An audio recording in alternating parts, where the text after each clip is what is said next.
The mountains had always been a place of silence, but that morning the silence was different.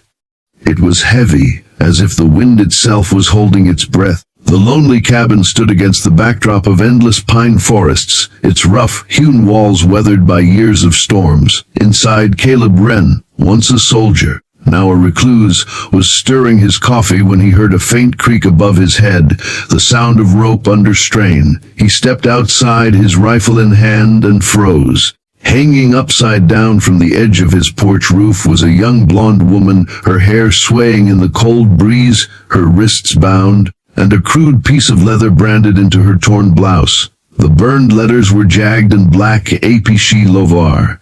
If you believe in kindness, second chances, and the power of stories that change hearts, please take a moment to like, comment, share, and subscribe to Kindness Corner.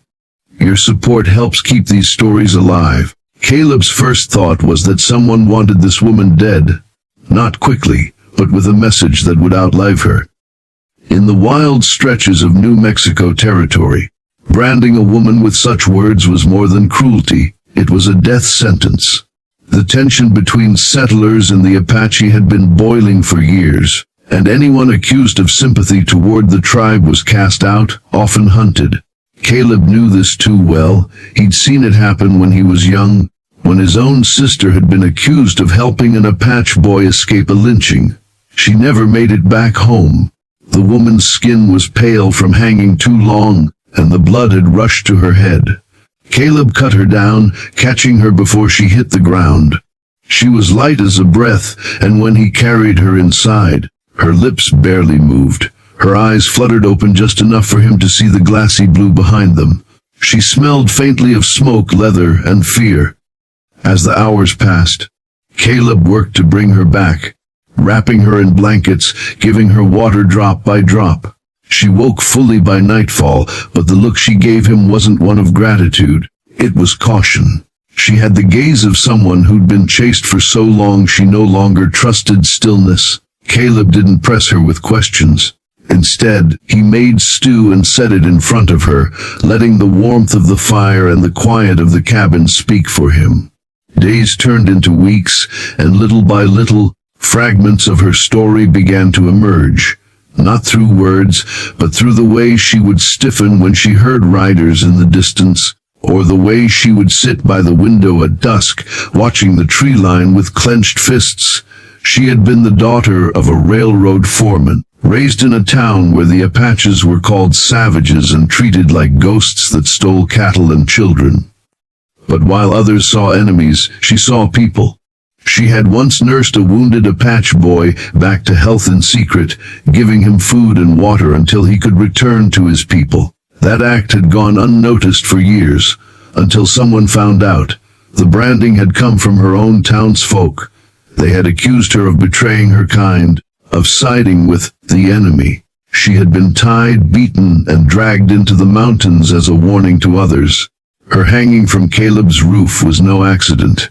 It was a cruel message meant for him as well. He had once served in the army units tasked with dealing with the Apache, but he had left in disgust after seeing the bloodshed. Those who wanted her dead also wanted to remind him that his past could still be used against him. Caleb knew keeping her was dangerous. Word would spread. Men would come, not to ask questions, but to kill. And yet each day he found himself more certain that he could not send her away. There was something unspoken between them, a shared understanding of what it meant to be marked by the cruelty of others. When the snow began to fall, the trouble came. 3 riders appeared on the trail, their coats dusted white, their rifles gleaming. They called out Caleb's name, demanding he hand her over. The woman stood behind the door, her fists trembling, her breath shallow. Caleb told her to run out the back and follow the creek until she reached the old mine, but she shook her head. She wasn't going to run again. The confrontation was quick and sharp. Caleb's rifle roared in the thin mountain air, sending the riders scattering, but one shot grazed his side.